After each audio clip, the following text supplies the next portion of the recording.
নমস্কার বন্ধুরা, আজকে রান্নাঘরে আপনাদের সবাইকে স্বাগত জানাই। আজকে আমি রসমালাই করে দেখাবো। তার জন্য এখানে নিয়ে নিয়েছি 500 গ্রাম দুধের ছানা। এই দেখুন, এবার আমি ছানাটাকে ভালো করে মেখে নেব। একদম কিভাবে আপনারা দোকানের মতো রসমালাই বাড়িতেই বানাবেন সেটাই আজকে আমি করে দেখাবো। তার জন্য আপনারা প্রথম থেকে শেষ পর্যন্ত ভিডিওটা দেখবেন, আশা করি আপনাদের ভালো লাগবে।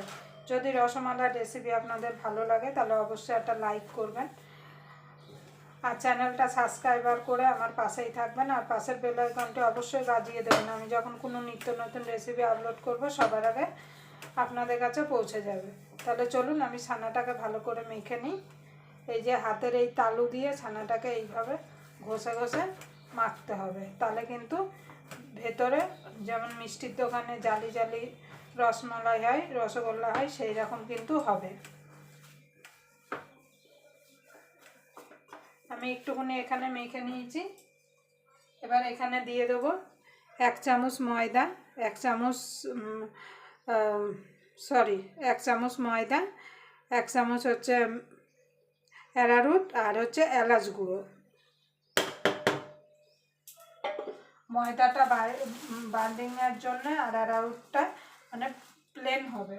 আর একটুখানি দিয়ে দেবো চিনি দিলে যেমন মিষ্টির দোকানে জালি জালি হয় সেরকম হবে। আমি বেকিং পাউডার বেকিং সোডা ছাড়া এই রসমালাইটা বানিয়ে দেখাবো।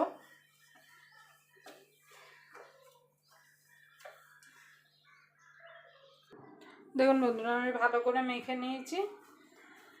এবার আপনাদের ছানাটা যদি শক্ত শক্ত হয় তাহলে একটুখানি দুধ আপনারা দিয়ে নিতে পারেন, তাতে ছানাটা অনেকটা নরম হয়ে যাবে। দেখুন ভালো করে মেখে নিয়েছি, থালা থেকে পুরো উঠে আসছে।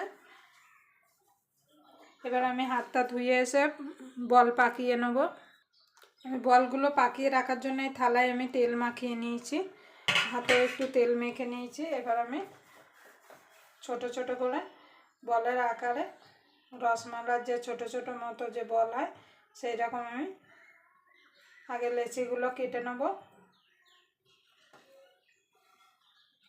দেখেন বন্ধুরা, আমি ছোট ছোট লেচি করে কেটে নিয়েছি। এবার আমি গোল গোল করে পাকিয়ে নেব, এই যে এইভাবে, যাতে গায়ে যাতে কোনো ফাটল না থাকে, তাহলে কিন্তু মিষ্টিগুলো ভালো হবে না। একদম গা যাতে স্মুথ আর প্লেন থাকে, এই যে এইরকমভাবে পাকিয়ে নিতে হবে সব। দেখুন বন্ধুরা, আমি রসমালাইগুলো পাকিয়ে নিয়েছি, আমি গোল গোল করেছি, আপনারা চাইলে লম্বা কিংবা চ্যাপ্টাও করতে পারেন। এবার আমি শিরাটা বানিয়ে নেব। শিরাটা করার জন্য আমি এখানে 1 কাপ চিনি দিয়ে দেবো। এখানে 300 গ্রাম চিনি আছে। এবার দিয়ে দেবো 3 কাপ জল।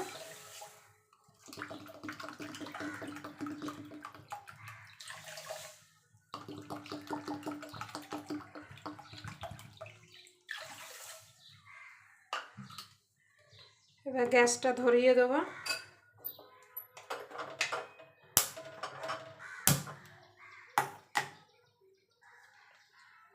এবার চিনিটা গলা পর্যন্ত এটাকে অপেক্ষা করব।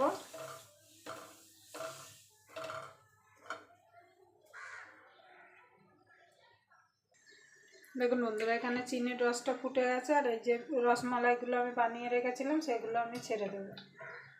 দিয়ে এবার ঢাকা দিয়ে এটাকে আমি 10 মিনিট মতো ফুটিয়ে নেব। হাই ফ্লেমে কিন্তু এটাকে ফোটাতে হবে, কমিয়ে দিলে কিন্তু হবে না। দেখুন বন্ধুরা, 10 মিনিট হয়ে গেছে, আর দেখুন কত বড় বড় হয়ে গেছে ফুলে ফুলে মিষ্টিগুলো। এবার আমি পাশের ওভেনে জল গরম করে রেখেছি, সেই গরম জলটা খাওয়াতে হবে অল্প অল্প করে। এইভাবে একটু হাতার পিছন দিয়ে এইভাবে একটুখানি উলট পালট করে দিতে হবে, দিয়ে ঢাকা দিয়ে আরও 5 থেকে 7 মিনিট এটাকে আমি ফুটিয়ে নেব। দেখুন বন্ধুরা, আরও 5 মিনিট হয়ে গেছে, আর দেখুন মিষ্টিগুলো কত বড় বড় হয়েছে আর কত সুন্দর হয়েছে। আমি ভাবতেই পারিনি যে এত সুন্দর মানে মিষ্টিগুলো তৈরি হবে। এবার এর মধ্যে আরও 2 হাতা গরম জল দিয়ে দেবো। একটু সময় নিয়ে জল খাইয়ে খাইয়ে এটাকে কিন্তু মিষ্টিটাকে রেডি করতে হবে। দিয়ে আরও 5 মিনিট ঢাকা দিয়ে আমি এটাকে আরও 5 মিনিট ঢাকা দিয়ে ফুটতে দেবো। দেখুন বন্ধুরা, আমার মিষ্টিগুলো হয়ে গেছে। দেখুন, দেখুন শিরায় ডুবে যাচ্ছে, মানে মিষ্টিগুলো হয়ে গেছে। এবার আমি গ্যাসটাকে নিভিয়ে দেবো। নিভিয়ে যাতে ওভার কুক না হয়ে যায় তার জন্য দিয়ে দেবো এর মধ্যে ঠান্ডা জল। দিয়ে এটাকে সাইডে রেখে আমি রসমালাইয়ের জন্য মালাইটা বানিয়ে নেব। দেখুন বন্ধুরা, রসমালাই বানানোর জন্য আমি এখান থেকে আগের থেকে আমি 500 দুধ ভালো করে জাল দিয়ে রেখেছিলাম। এবার এটা উষ্ণ একটু গরম হলে এখানে 1 প্যাকেট আমি আমুল দুধের প্যাকেট নিয়েছি 10 টাকা দামে, সেটা দিয়ে দেবো। দেখুন বন্ধুরা, দুধটা এই যে আঙুল চোবানো যাচ্ছে এরম গরমে আমি পাউডার দুধটা দিয়ে দেবো, তাহলে দুধটা সুন্দরভাবে গুলে যাবে।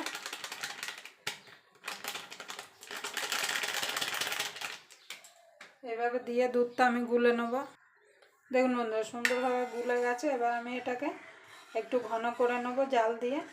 গুঁড়ো দুধ দিয়াতে তাড়াতাড়ি একটু ঘন হয়ে যাবে। দেখুন বন্ধুরা, মালাইটা প্রায় হয়ে এসছে। আর এই মিষ্টিগুলো আমি এবার রস থেকে তুলে এইভাবে চিপড়ে চিপড়ে একটা পাত্রে রেখে দেবো, যে পাত্রে আমি মালাইটা সাজাবো।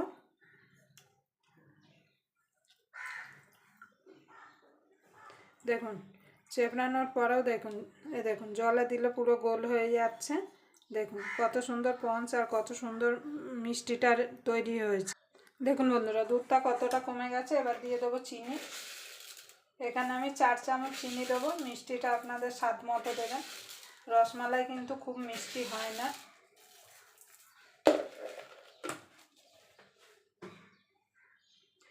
এখানে দিয়ে দেবো একটু রঙের জন্য কেশর।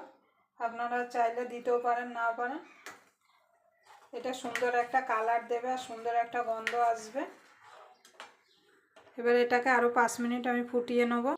দেখুন বন্ধুরা, রসমালাইটা আমার হয়ে গেছে। আর বেশি আমি গাঢ় করব না, কেন ঠান্ডা হলে আর একটু গাঢ় হয়ে যাবে।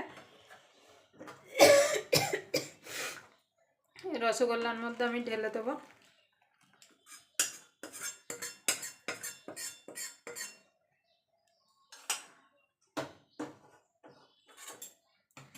এবার উপর থেকে একটু সাজানোর জন্য পেস্তা এইভাবে গ্রেট করে দিয়ে দেবো।